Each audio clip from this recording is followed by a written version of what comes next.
Hello Internet, my name is Hazel from Hazelnuttygames and welcome back to Saturday. I mean, you were probably already in Saturday, but, just in case, welcome back. Or if you're watching this and it's not Saturday, take my faith that it was at one time Saturday, and it will be Saturday again. In any case, it's vlog time. And this week had a couple of things happen. The most major, can't talk, guys. The most major one was the Diablo patch, I think.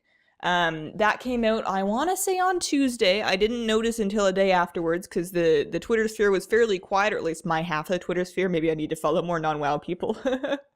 But I decided to go back and pick it up again. I deleted all my other characters because they hadn't gotten anywhere anyways. And I wanted to really try the game from scratch, so I made a brand new Demon Hunter. Got back into that. I'm a couple hours in now, and it is so fun. I'm not sure if it was this much fun last time, because I remember really enjoying it. I was one of the people that really liked D3 because I'd never played D2. I didn't have any expectations of it, and I thought it was a really good game. But I'm playing it now with this new patch. It's a totally fresh game, and I love it. The new loot is really good. You are almost always getting things that are relevant to you and your class, and it has like this weird uncanny way of finding out how you like to play and like getting you the right stuff. It feels super gratifying. Can't wait till the auction house is gone. I'm just kind of pretending it's not there for now. The Crusader class looks like it's unlocked. I have pre-ordered the Reaper of Souls expansion. I digitally pre-ordered the digital deluxe edition, which got me a kickin' little treasure goblin in my WoW account. And when you have pre-ordered the Reaper of Souls, it shows you that the Crusader class, which is the class they're adding in Reaper of Souls to Diablo 3, is kind of available. Like, you can click on it, you can see her do her animations, and then I thought that meant that you could make one. I decided not to because I was going to do a Demon Hunter anyways. And then one of my friends texted me and was like, hey, can you just do something for me? Just try and make one? And I'm like, all right. And you can't. Which makes sense because the expansion's not out yet, but you would think it would have like a release date over that character, or this will unlock on X date, like, because the date's public. It's not like they couldn't do that. But no, it's just like, it's just totally normal, but if you go to click on the name field to enter a name to create a character, you can't. And I thought that was a little bit sneaky. I mean, it's not like it's a problem. I wasn't going to play one anyways, but I feel like they could have handled that better. Whatever.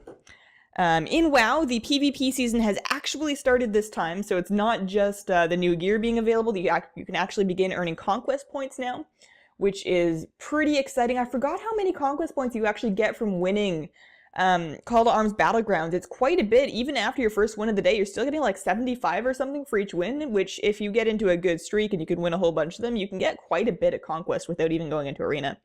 I do have plans for some twos this afternoon, though, to try and get my hunter capped out, because I have a lot of rust to dust off arena-wise, and I'm very excited to get back into it, so that's going to be really fun.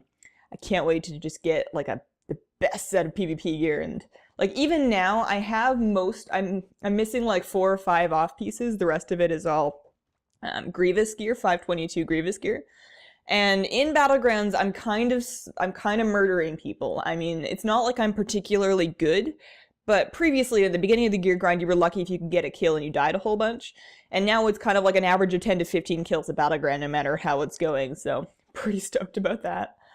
In my real life, I have a couple of busy weeks coming up of IRL stuff, so for videos for next week and the following, it'll probably just be Saturday vlogs, Tuesday pet battles, and Thursday PvP/other stuff. I don't really think I'll get the other weekdays filled in. I might, if I come up with something or if something happens that I end up with a video to put out, I will. But I don't have any plans to, just because I have a lot of other stuff to take care of and I just don't have the time. And when I try and make videos and I don't really know what I'm doing, you end up getting me running around an Orion Dino Horde, and well, that was fun. I don't know if it's what people actually want to see. So after like March the 14th-ish, my schedule will be wide open, all clear for the foreseeable near future, and I've got some really exciting projects I'm working on, so I'll give you guys more information once I have some good stuff to show you, but I'm really excited. As of today, March the 1st, the Pokemon anime is now on Netflix, and that's happening. I never watched it all the way through, but I remember seeing a couple of episodes as a kid, and I had, like, the books. I had, not the manga, like, it was an Americanized, colored book of like the Indigo series. Anyways, I'm really excited to go watch those all on Netflix. It will most likely make me want to play Pokemon again. Since I finished Pokemon X, I would probably go do Soul Silver for the nostalgia factor. I think there's a shame that there's no way to get like Red and Blue or Fire Red Leaf Green onto the DS, or at least no official way, because I would prefer to play those, but what are you gonna do? I was playing on my 3DS Luigi's Mansion Dark Moon again. After I finished Pokemon X, I went back to that. But I got stuck on a level that was embarrassingly early on. It's in the second mansion. It's like the first level of the second mansion, and there's these ghosts that have these like shovels and shields, and they kill me, and it's the worst, because when I play Luigi's Mansion, I go like try and collect everything that I can possibly find all the secrets, and when you die, it sends you right back to the beginning, and you have to do all of that again if you want to be completionist, so it was super demoralizing. And on top of that, after I've lost that fight a couple times, I start to realize this game was made for children. There's something wrong with me. So I put that down for the moment because I'm a little bit frustrated with it. I'll probably pick it back up again, but you know, Pokemon's nice and forgiving. It's pretty hard to F up at Pokemon. Okay, and now because I have remembered this time, I'm really bad at this apparently, but I've remembered I'm going to answer a couple of questions. Yeah, let's jump right into it. Clockwork asks, which pet did you put the most effort into trying to get? There's a couple of answers that you would think it would be, things like the Valkyr, which I ended up just getting really lucky on, and a couple of other things, but when they first brought out battle pets in the beginning of Pandaria, I decided I was going to catch them all. I didn't stick with that for very long. I decided I was going to go through all of the zones and collect every possible pet from them. I like had the list up on Wowhead of what they all were, where they all spawned. And I was farming every single pet regardless of how cool it was because I wanted to have all of them. I did not have the stamina to keep with that forever. I will probably go back and finish it at some point, but I only did a couple of zones. And I was working through Darkshore, and there's a battle pet in Darkshore, and Darkshore kind of Ashenvale area on the Zoram Strand beach called the Rusty Snail. And the Rusty Snail it's just a snail. It's a snail like any other snail. It's kind of rusty in color. You may have noticed he's in quite a few of my battle pet guides that require a snail, because he's the one that I had.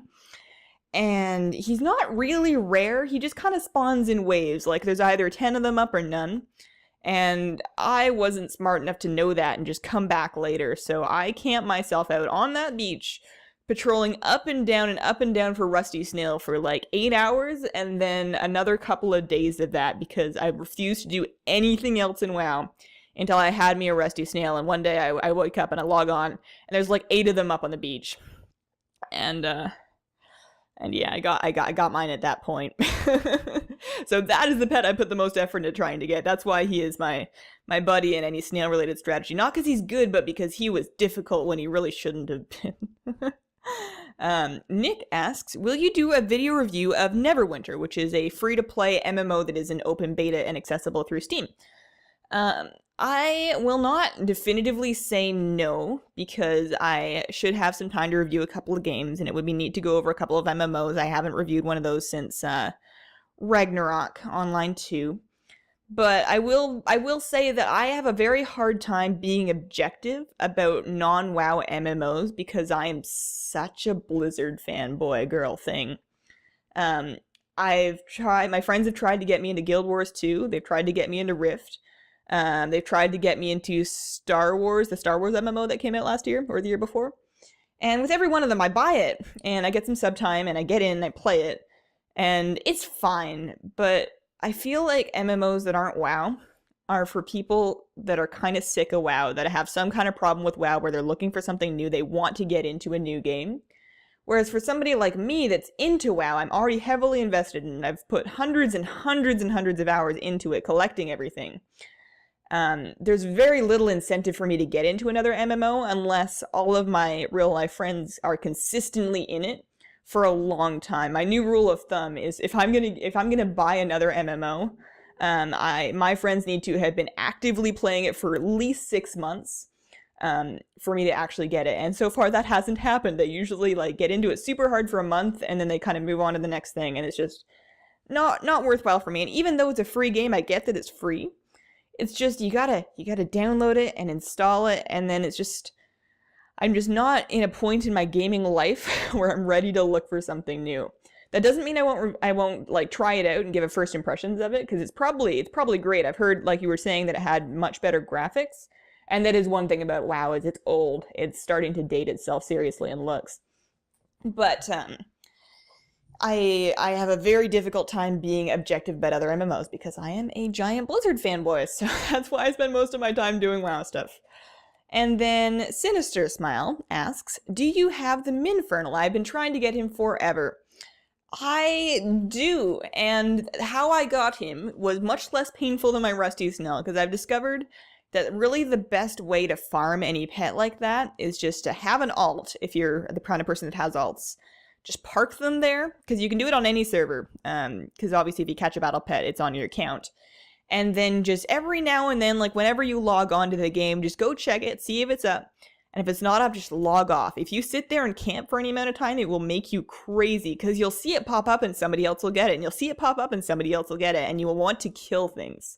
It is much better just to log in once in a while, check, see if it's up, try and nab it, and put like the minimum amount of time into it possible, because that's what I did. And after like a couple weeks of just checking it once in a while, I managed to get lucky and find it.